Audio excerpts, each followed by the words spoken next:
fruit trees is pick something you like to eat. Don't plant something that's that's just going to be ornamental.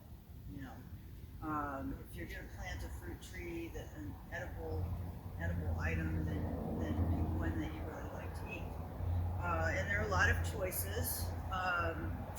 The other consideration is to consider the mature size of the tree. So if it's going to be 20 feet tall and 15 feet wide, you need to make sure that you've got space for that at the time that you plant it, and that you don't crowd it with other stuff. So because it needs to be in full sun, and it needs, those roots need to expand. The roots are basically going to expand out to what you call the canopy of the tree. So that's how much space you'll need to leave around the tree before you plant anything else. And then all fruit trees require full sun, so it needs to be in a place where it's not under an overhang or under another tree. And another thing to consider about choosing your fruit tree is how many chilling hours does that fruit need to experience in order to produce the best quality fruit. Well, most of your fruits need some number of chilling hours, and apples are probably the longest. There are a lot of varieties that just aren't suitable for this area because they require like 1,200 chilling hours. We get here in North Texas about 800 to 900 chilling hours per year, and so you want to pick something that's chilling hours are within that window. And most fruit trees are self-pollinating, so you don't have to have a companion tree, although you will get better fruit production if you have other trees in the area. They don't have to be in your yard. If your neighbor has a fruit tree, you can benefit. You'll both benefit from having those trees in the area. So it's better if they're like 2 apple trees or 2 peach trees, or 2 of the same category of tree. But even there, really what you just need is better pollination, more bees in the area. So, and when is the best time to plant? Right now is the best time to plant. In North Texas, you can actually plant trees, including fruit trees, pretty much any time of the year. The only time I wouldn't do it would be like in August when it's spring.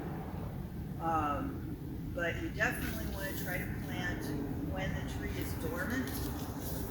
This one is just starting to come out of dormancy here. This one is not yet. This one is not yet. So you want to get them in the ground just for the sake of so that the tree roots aren't competing with the tree top. So that's really why you want to do it when the tree is dormant. So like I said, you can plant it after it's come out. It's just going to make it a little easier for the tree to get established if you're planting it when it's dormant. And let's see. It takes usually about 3 to 6 months for your tree to become fully established. So not a real long time. And again, if you can establish it before August, that's preferable, just so that the tree's not having to struggle through the heat of the summer. And don't expect quick results because fruit trees take a long time to mature. And usually you don't want to harvest the fruit. You don't want to be trying to harvest fruit the first 2 or 3 years that the tree's in the ground, because that puts stress on the tree. And also your fruit's just not going to be real well developed. You may get really small fruits that they're going to be harder and not as juicy. So they're not going to be real great to eat anyway, and it's really better for the tree if you just pull those off and let the tree continue to mature until it's a little bit bigger. And so once you've chosen your fruit tree, and if you look on the best fruit trees for North Texas, so ones that don't do well are citrus. You can grow citrus here, but only in a container. You have to be prepared to bring it inside for the winter, unless you have a greenhouse. They cannot be grown in the ground here. So I'm really focusing today on the trees that you can plant out in the landscape.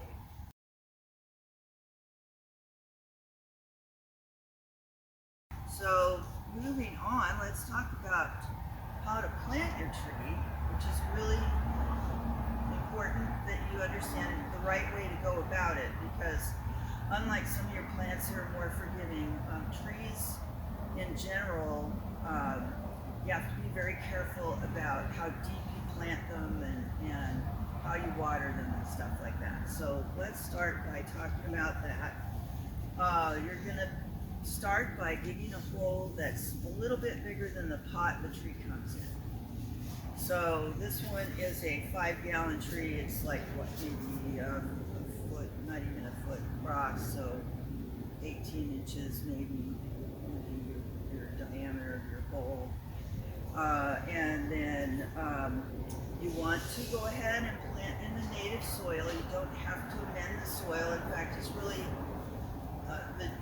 these trees are adapted to our climate and our soil already anyway, so you don't really need to amend your soil. And as they get bigger, they're going to extend, the roots are going to extend beyond whatever little portion you've composted anyway. You don't want them to stay in that little area and say, oh, the soil's so much better here, I don't want to stick my roots out into that hard clay, you know. It's better to just let them go ahead and plant them in the native soil and let them adjust to that. And then I'm going to go ahead and yes, I can. It's a little hard to see when it's still in the pot, so I'm taking this out of its pot to show you what I'm talking about. But if you look carefully at the trunk of your tree, and it's a little harder when they're small, but if you look carefully at the trunk of the tree, you will see that there's a little bit of a flare at the bottom where the roots start to come out. And you want to just come up, right up to that and no higher than that. So you would not plant this any deeper than it is right now in this pot. And there's some really important reasons for that. If you do cover you do start to come up over the trunk of the tree, you will actually cause rotting at that, wherever that point is that you've come up to, and the tree will actually rot away and die, and it can actually just like literally follow, rot all the way through, and then you'll have a dead stump. So you want to be very careful not to plant it too high. And but on the other side of that coin is when you do plant anything and you excavate the soil and you loosen up that area, that planting area, when you put the plant into it, it's going to settle. And so you want to make sure that it's actually a little bit high when you plant it, so that after it settles, you're still not covering up that root flare. So that's a really important point with any kind of tree. That applies to any kind of tree. So I would say 2 to 3 years before you try to harvest the fruit. The other thing you do after you plant is mulch. You can use the hardwood mulch, which I have there, or any kind of, I prefer wood mulch myself. Some people will mulch with rocks, or for some things you can use pine straw or something like that. I'm organic, so I don't want to bring in rubber or any of that type of thing, but a lot of people do like the look of having the stones, so that would be an option. Otherwise, I would use a wood mulch. And then you want to, again, not cover the root flares. So when you mulch, you're going to leave a little bit of a ring around the trunk of the tree. And as that tree grows, your ring will get bigger too. So you just want to leave a little bit there and then cover the feeder roots with the mulch.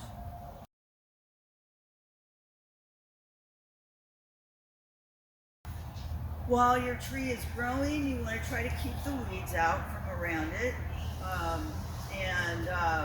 Those are, you also don't want to try to plant grass up around there. It's really, I know people like to have that even carpet-like effect around their trees with their lawns. But it's really better for the tree if you don't plant anything else directly underneath it. And so like when we design landscapes for people, we usually try to design them so that there's like maybe a kidney-shaped flower bed underneath the tree, and then you plant shrubs out from the root zone of the tree into that area rather than trying to have grass grow up around the tree. So anything that is growing around there is going to steal nutrients from the tree and also water. And it's very important with trees that you water deeply, whereas your lawn wants to be watered more shallowly. So if people try to use their sprinklers to water their trees, they're usually not watering deeply enough to get to the root zone. And I'll talk a little bit more about that in a bit. But when you're planting, you got it in your spot and you've covered it with mulch and everything. You do want to come back with watering in.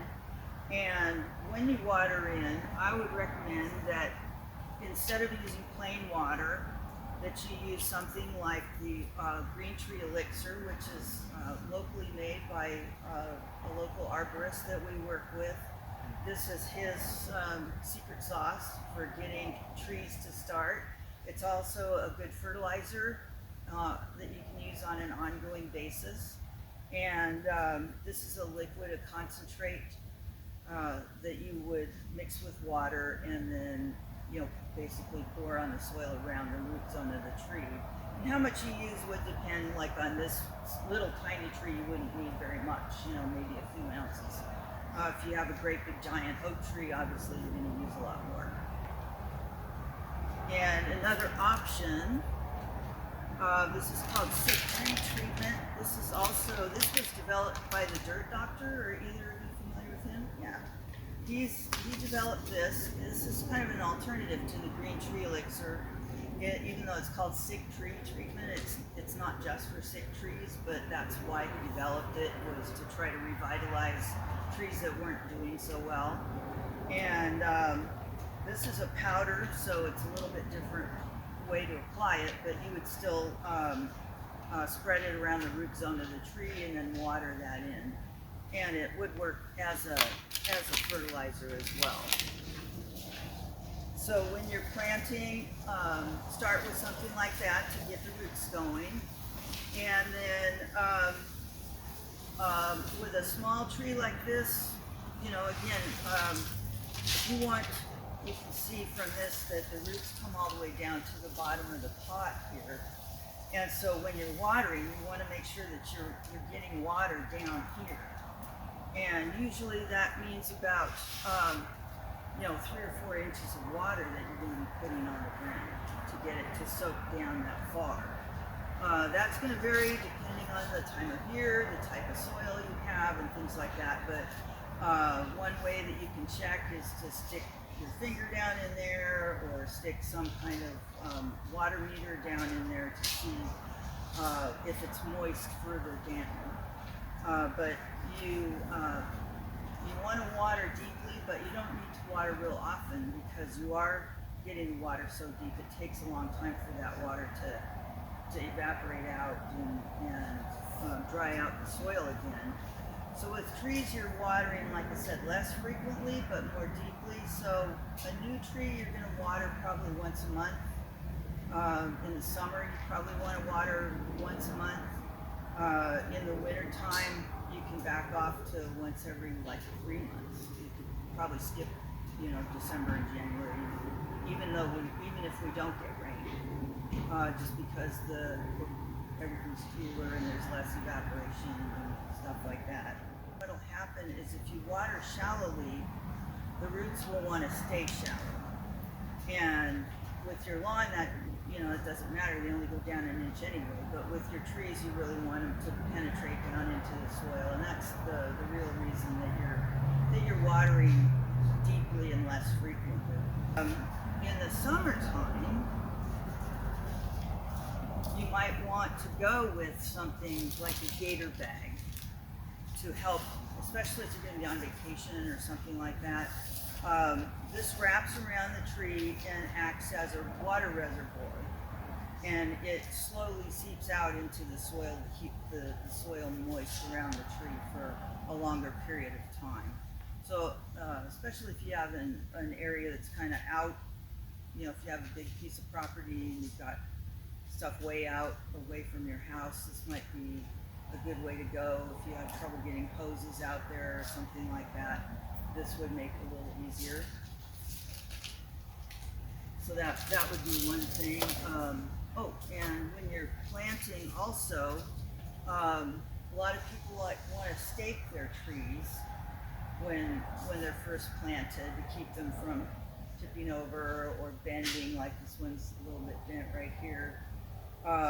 And you can use like bamboo stakes, metal stakes. What kind of stake doesn't really matter. But you don't ever want to bind the tree. You want to use a soft material that's not going to cut into the bark of the tree at all. And I have a special clip here, heavy duty rubber type thing that you can use to strap this to whatever the post is that you have. And then if you do have it out in your yard where you're going to be mowing your lawn and weed whacking and things like that, you might want to put a tree guard around the trunk to protect it from getting whacked, because if you damage the bark, that can harm the tree too. So this might be something that you want to look at using. And then we also sometimes carry, I don't have it today, but we also carry a tree ring hose that you can put. It's actually a ring-shaped hose that wraps around the tree, and then plug your regular hose into that, and it will drip around the edge of the tree. It's just called a soaker ring. And unfortunately, I don't have any to show you, but those are a nice way to water too.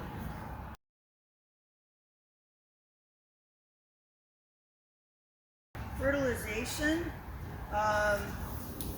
While your fruit tree is fruiting and producing and actively growing, you want to fertilize it pretty regularly, once a month at least.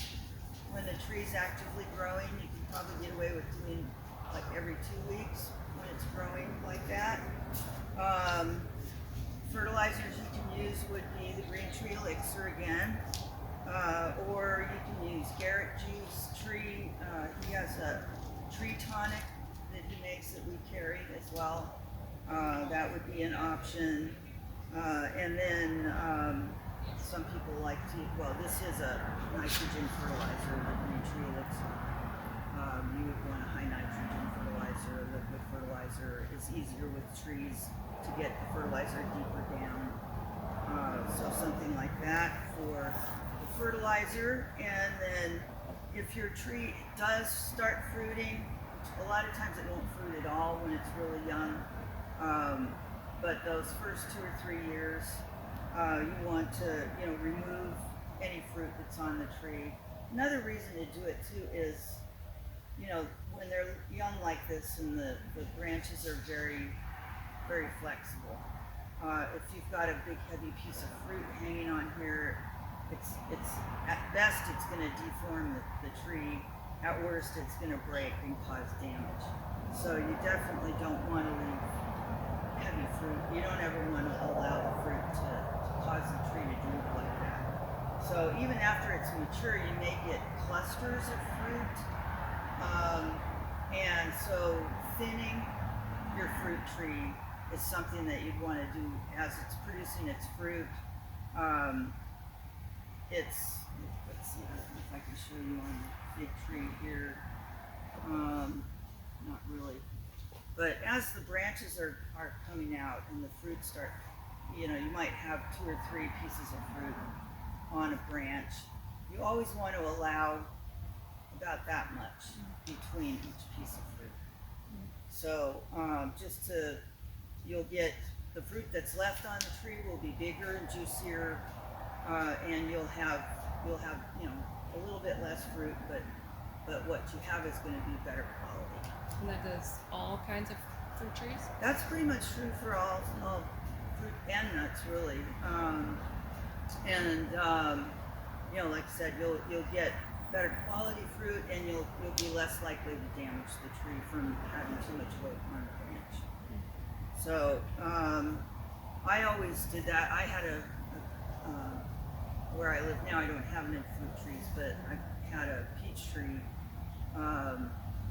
for a while, and it was very prolific. I always had, clusters of 2 or 3 pieces of fruit all really close together, and when they're really close, they'll push each other off. As they grow, they'll push each other out of the way. You don't really want that,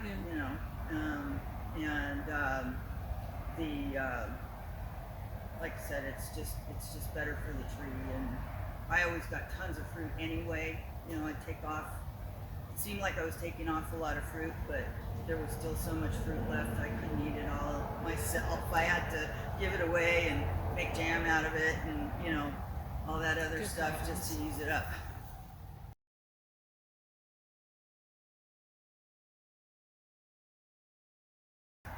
Pests and diseases. Each type of tree has its own particular susceptibilities. Peach trees, which is what this is, can get what's called leaf curl, which is a fungus. It tends to come out in the spring when the weather is cooler and moister. And once it develops on the tree, you can't really do anything about it for that year. You're just going to have to live with it. So if you are concerned about it, you can spray, but you have to spray early before the fungus forms on the tree. Again, I had a peach tree for a long time. If I didn't spray, I got leaf curl, but on the other hand, the years that I missed the window and I got the leaf curl, I still got tons of fruit. It didn't really seem to matter to the tree. And from what I've read about it, that's pretty much what they say, is that if you really want to spray, you can, but it's not really a big deal. It's nothing to worry about. And it's basically, it's going to go away later on, but you'll still see the curling of the leaves. The leaves don't get well, and it just doesn't really harm the tree that much at all.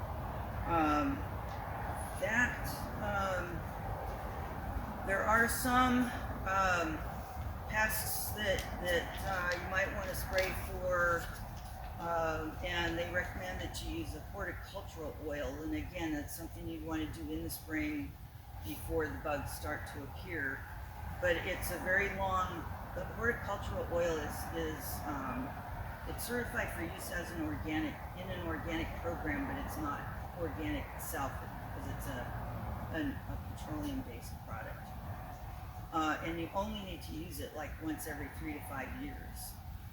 Again, I've never felt the need to spray my tree with that. I've had pear trees as well as peach trees, and I've had an apple tree, lemon tree. You didn't spray for anything? I didn't spray for anything. I just never had I lived in California for a long time, I had a navel orange tree, and every year I had white flies on it. But I never sprayed, and I still got tons of oranges. They don't hurt the oranges.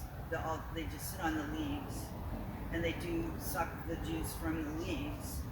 But it never did enough damage for me to bother spraying for them. And also, too, if you have a healthy organic environment, you're going to invite in a lot of beneficial insects that will help you control those things. So, horticultural oil is the only thing you might want to spray as a preventive.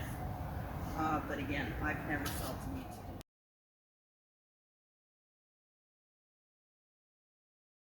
So the next thing to talk about is pruning. Now, after your tree has fruited and you've harvested your crop and everything like that, in the winter your tree will go dormant again. Some trees want to be pruned in that winter time frame. Others you want to wait till a little bit later. They say the best time to prune them is after the last frost. For us, that's March 17th. By then, they're going to be starting to bud out. You really want to do it before you see any new buds. So, I would do it earlier, before you start to see any new growth on the tree. And that's just a matter of, it's going to vary from year to year depending on the weather when things start to come out. So you really have to kind of just look at the tree and see where it's at. But you want to try to get it done before the new growth starts coming on. What about an apple tree? What's that? Apple tree? Apple trees, for apples, yeah, it's going to be pretty much the same while the tree is dormant. So you could do it really anytime between probably November and February. Just not after it starts to bloom. I didn't bring a tool out here, but when you prune, you always want to prune, easy to show on here. When you prune, you always want to cut right above, you'll see on the stems here of all of these trees, there are little places where the new branches are coming out, and then there's other they're like little nodes all up and down the branches.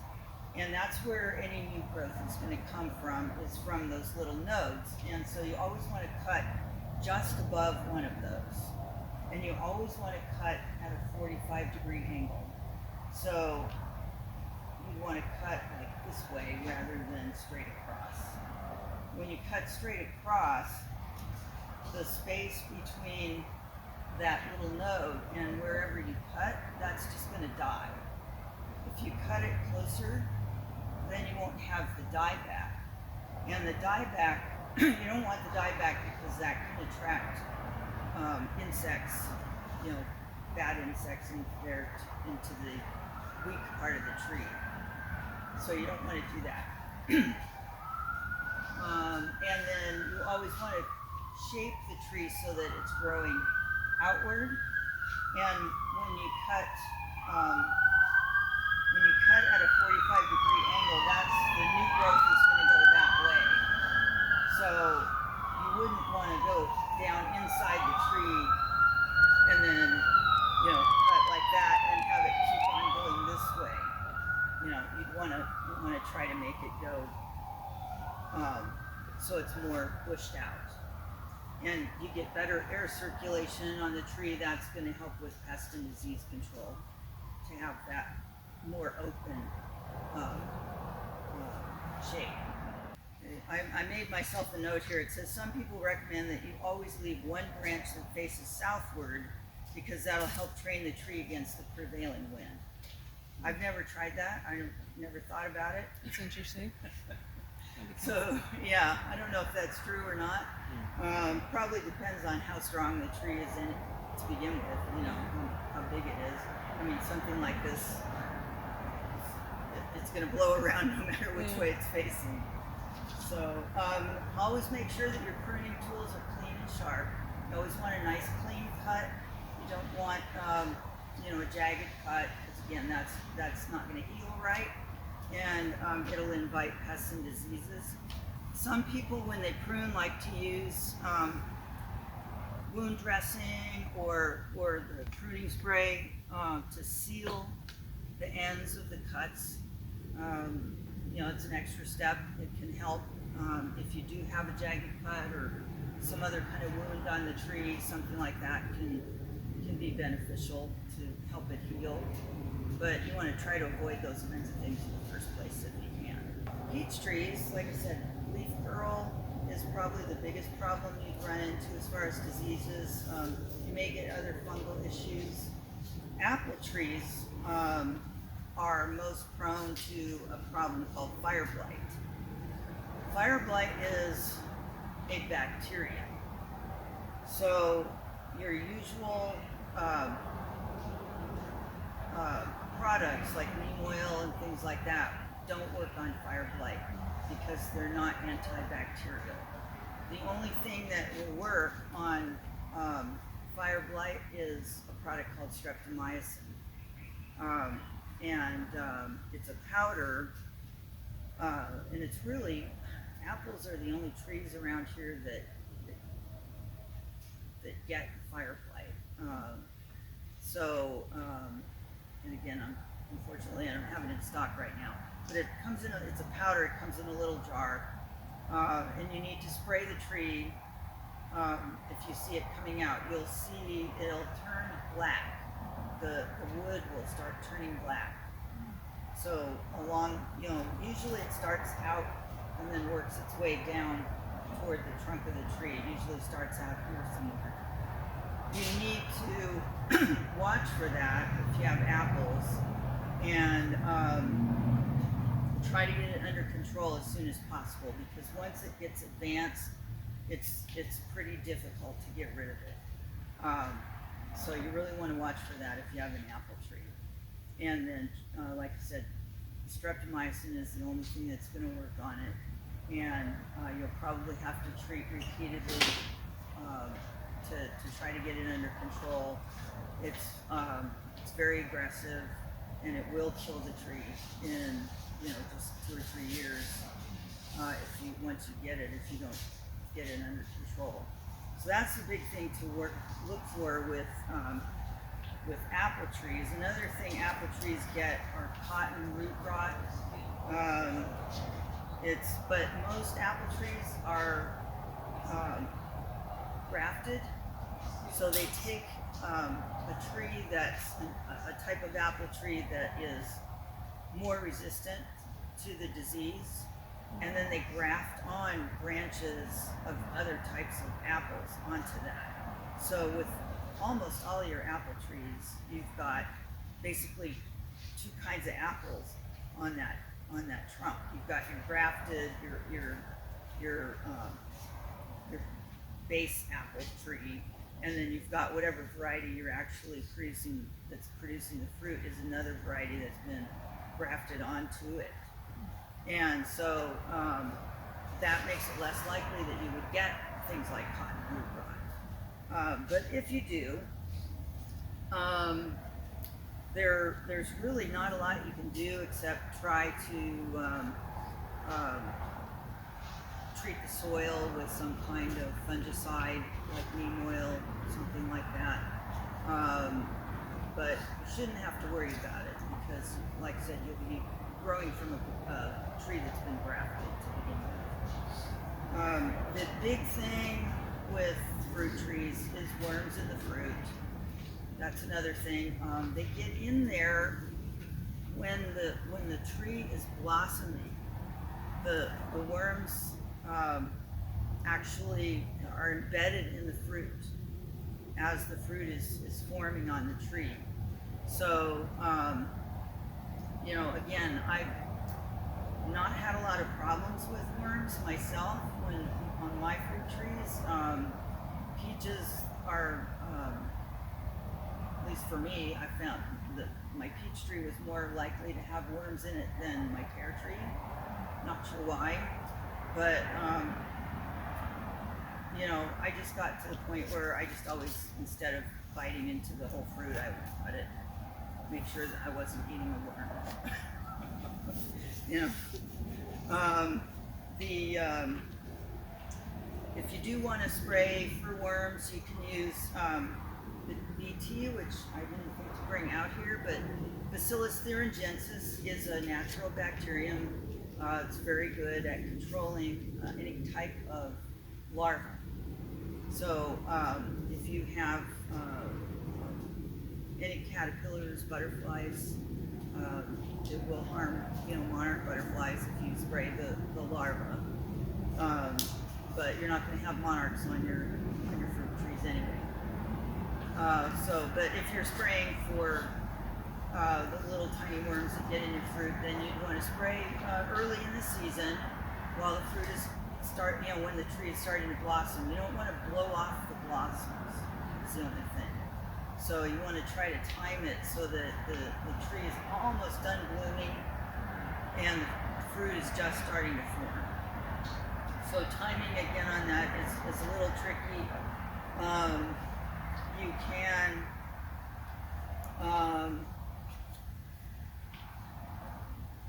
really that's you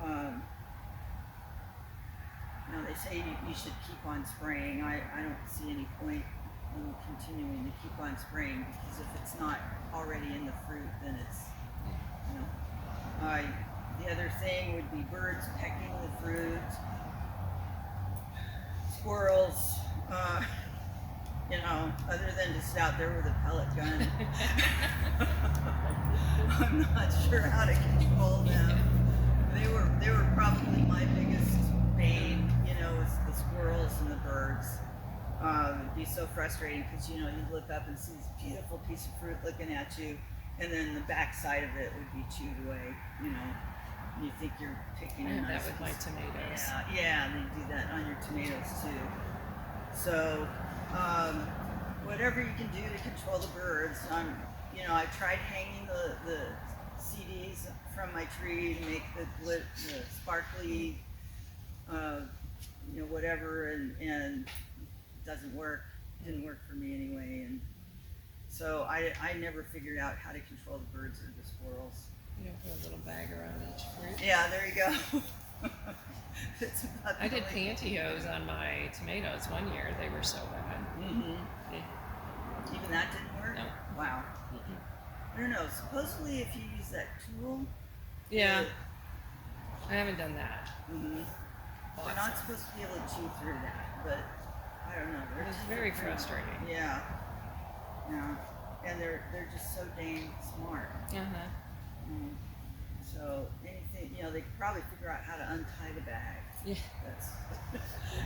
Yeah, it's true. Other things that you might get on your fruit trees would be things like powdery mildew. That's going to be more of a seasonal thing. You know, during the cooler, wetter part of the season, you're going to maybe see some powdery mildew or something like that. Neem oil is great for that. It's organic and it's safe to use right up to the day of harvest.